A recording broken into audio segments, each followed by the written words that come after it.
Welcome to Fueling Your Legacy, hosted by Samuel Knickerbocker. Each week, we expose the faulty foundational mindsets of the past and rebuild a new, stronger foundation essential in creating your legacy. We've got a lot of work to do, so let's get started.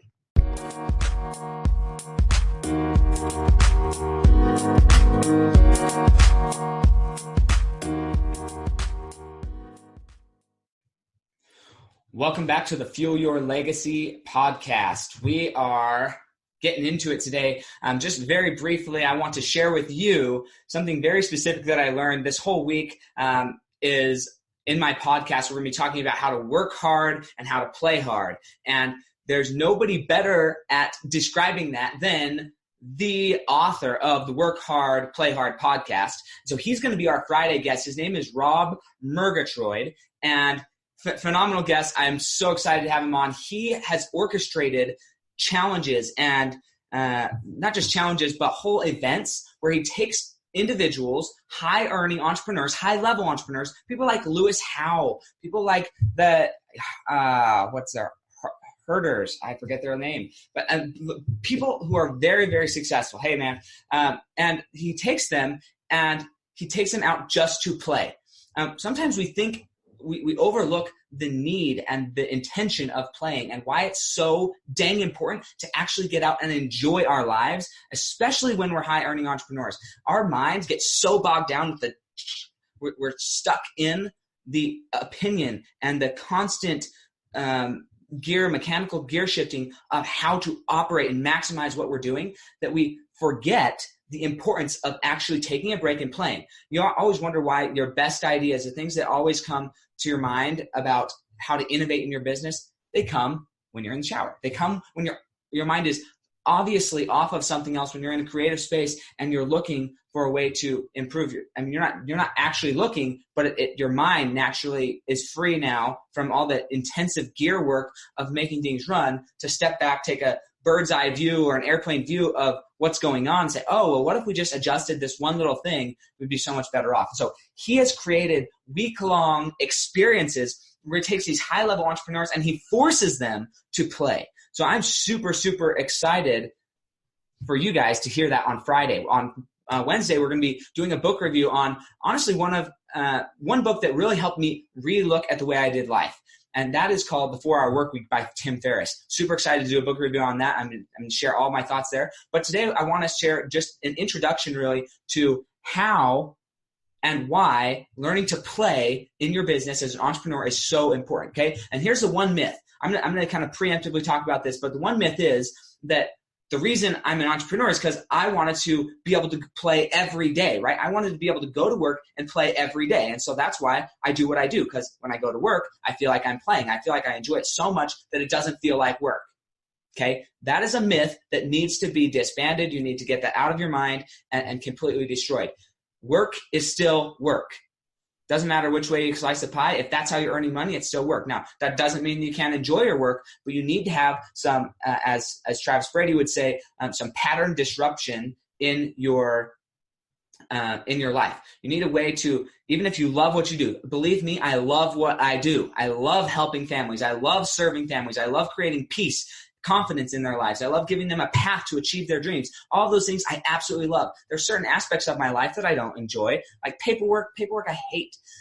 I hate it with a passion. But I love what I'm able to do so much that I will deal with the little amount of paperwork that I have to do. I have offloaded a lot of that paperwork onto my assistants so that I don't have to deal with it. But there are some things I still have to do, and that's okay. But what I found is that when you actually are going to play, you have to do other things. So what are some things that I like to do? I'm going to give, if you look at my Instagram feed, you're going to see Sam is always taking pictures of this stupid game called Settlers of Catan. Okay. And I say stupid game only because I lose almost every time. Like 90% of the time I lose this game. And that's one of the things I love about it. It's something that I'm not good at. I'm constantly challenging myself. I'm constantly becoming and putting myself in situations where I'm forced to learn and grow, but it's playing. It's not work. It's just pure enjoyment of it. And I don't have to be good at it. I just like to do it. So playing games. Another thing that I'm not super great at, but I love, love, love trying to get good at is golfing, man. I could go golfing anytime and just enjoy it because it's something that's really, really challenging, and it lets me take my mind to a place that I don't go very often. And so that's also a very, very important thing to do. What are you doing that's taking you out there? Other things that I really enjoy. I love going to museums and just looking at art.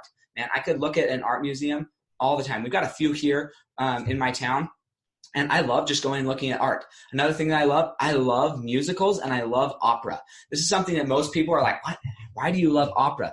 For me, I love opera because it's such an incredible talent that somebody can, from their little voice box here, project such beautiful sounds in, and like, it's like this weird talking, singing, I don't know, it's just so cool. For me, opera is amazing. And so I love going to the opera. I love going to the plays. I love going to the arts and experiencing those things. My favorite ballet of all time, right, is Swan. I think it's like Swan Princess. I forget what it's called. But the specific song inside of that is called Black Swan. It's by Tchaikovsky, and I love that ballet that he created, right? So there's certain things that I do love to do that are playing that are not working. Now, for me, because it's really difficult for me to take my mind off of work, we'll say, I meet people everywhere I go. When I'm there, I don't have these intense discussions about what I do, though. I just say, hey, what is it that you love to do? What do you like about it? What do you not like about it? If we were to do something like what would you want to do? Okay. Once I identify what they want to do, then I just ask them, hey, I'd love to stay connected with you or catch up with you in a little bit, maybe a day or two. Can I grab your contact information, right? Because I don't want to be working while I'm playing. Okay. After I had this conversation with Rob, I've been putting off going golfing because the weather's kind of spotty here in Utah. But I decided, nope, going golfing with my wife, and I just went golfing the next day.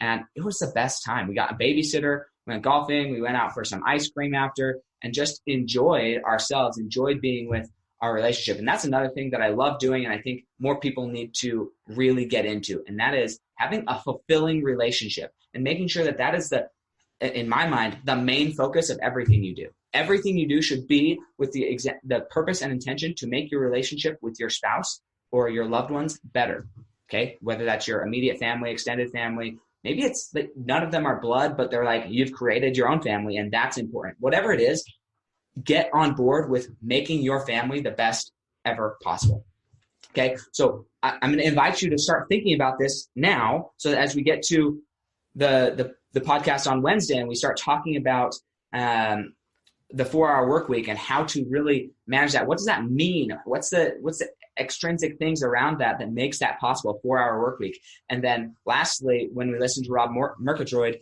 on Friday, so you can be thinking and already have your gears turning. That way you guys can know by the end of this week, what are 2 or 3 things that you do just to play, not to work, just to play. And when are you going to schedule those into your life so that you have them every time, right? When are you going to schedule those in so you don't ever miss that playtime? Because that playtime is essential for your growth. A small example, I was talking to my wife the other day, and she was saying, oh, well, this guy could really use some business coaching because he takes an hour-long shower and an hour-long bath in the morning, right? He's just busy for so long in the morning, and he doesn't get out of the house till 9 or 10. Now, he's a contractor. He works hard. And the moment I heard that, I was like, if it was me spending an hour in the bathtub or an hour in the shower, I'm like, what am I doing with my life? I don't have things to do there, nor does my body need that to recover, okay? But I know him. I know this gentleman. And I also have been in construction. I know what it's like. I know the toll it takes on your body. And so for him to take that time in solitude, away from the family, away from the kids, and in relaxation, that's a healing moment. And him taking those 2 hours to heal his body, from my own personal experience, I can't say it's absolutely true for him, but from my experience, that's going to do more for his business than getting out and going to work 2 hours earlier, being more productive, as they say. No, that's probably the most productive thing he can do for himself, is to take that bath, take that shower, and really relax and heal his body so that he can go hit it hard when he is working, and be as productive as possible. So think about that. A lot of these things we talk about in our playing, it's counterintuitive. It's things that you think, man, that's going to be a waste of time. Why would I do that? Why would I take time off? Why would I go do something like that?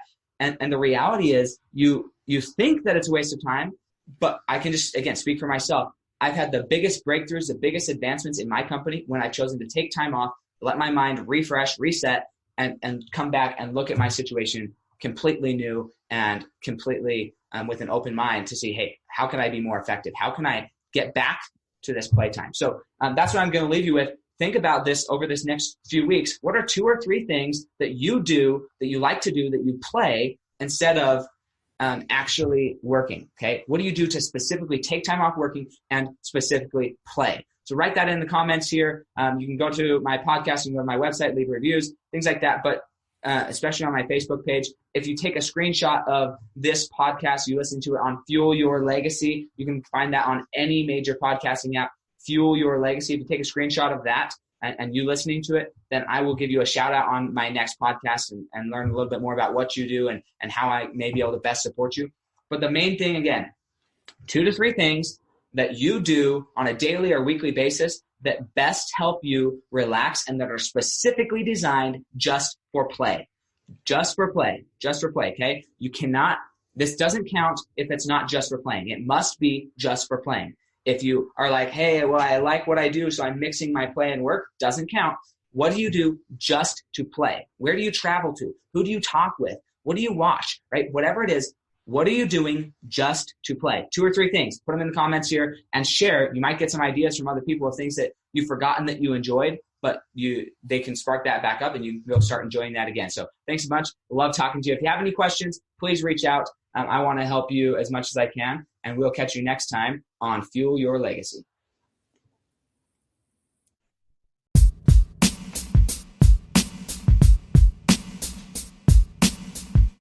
Thanks for joining us today. If what you heard resonated with you, please like, comment, and share on social media. Tag me so I can give you a shout out on the next episode. And thanks to all those who have left a review. It helps spread the message of what it really takes to build a legacy that lasts. Catch you next time on Fueling Your Legacy.